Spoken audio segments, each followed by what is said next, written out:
ایک دفعہ کا ذکر ہے کہ حضرت موسیٰ علیہ السلام کو اللہ تعالیٰ نے حکم دیا کہ سمندر کی طرف چلے جاؤ، وہاں 3 کشتیاں ڈوبنے والی ہیں۔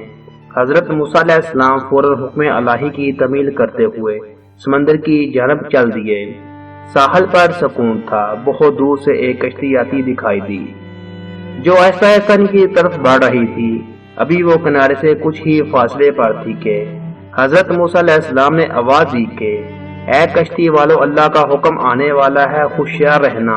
انہوں نے جواب دیا، آپ جانتے ہیں کہ اللہ کے حکم کو کوئی ٹال نہیں سکتا، ہم تو اس کے بندے ہیں جو حکم الہی کے پابند ہیں۔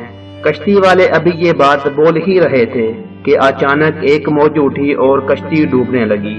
سوار اپنے آپ کو بچانے کی کوشش کرنے لگے، اتنے میں ایک اور زبردست موج آئی اور کشتی کو اپنے ساتھ بہا کر سمندر کی تہ میں لے گئی۔ تھوڑی دیر میں ایک اور کشتی نظر آئی تو حضرت موسیٰ علیہ السلام نے انہیں بھی خبردار کیا اور کہا کہ ذرا محتاط ہو کر آنا۔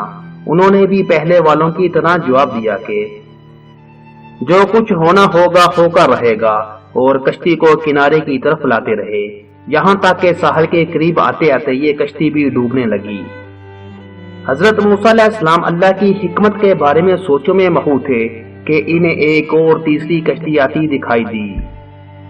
آپ نے حسب سابقہ اس کشتی والوں کو بھی نصیحت کی کہ دیکھو اللہ کا حکم آنے والا ہے، اپنے گناہوں کی معافی مانگتے ہوئے ذرا محتاط ہو کر آؤ۔ انہوں نے جواب میں کہا کہ اے اللہ کے نبی، جس طرح آپ سچے ہیں اس طرح اللہ کا حکم بھی ٹال نہیں سکتا، اسے کوئی نہیں بدل سکتا، لیکن اللہ کی رحمت بھی تو ہے، ہم اس کی رحمت سے کیوں مایوس ہوں؟ لہٰذا ہم اللہ کی رحمت پر بھروسہ کر کے آ رہے ہیں، اور وہ اپنی رحمت کے صدقے ہمیں ضرور امن و سلامتی کے ساتھ کنارے پر پہنچا دے گا۔ کشتی والوں کا یہ جواب سن کر حضرت موسیٰ علیہ السلام خاموش ہو گئے۔ جب کشتی بحفاظت کنارے آ لگی تو اللہ کے پیغمبر سوچنے لگے کہ اللہ نے 3 کشتیاں ڈوبنے کا فرمایا تھا، 2 تو ڈوب گئی لیکن تیسری سلامتی کے ساتھ کنارے آ لگی، یہ کیسے بچ گئی؟ ارشاد باری تعالیٰ ہوا کہ اے موسیٰ، آپ نے سنا نہیں کہ تیسری کشتی والوں نے کیا کہا؟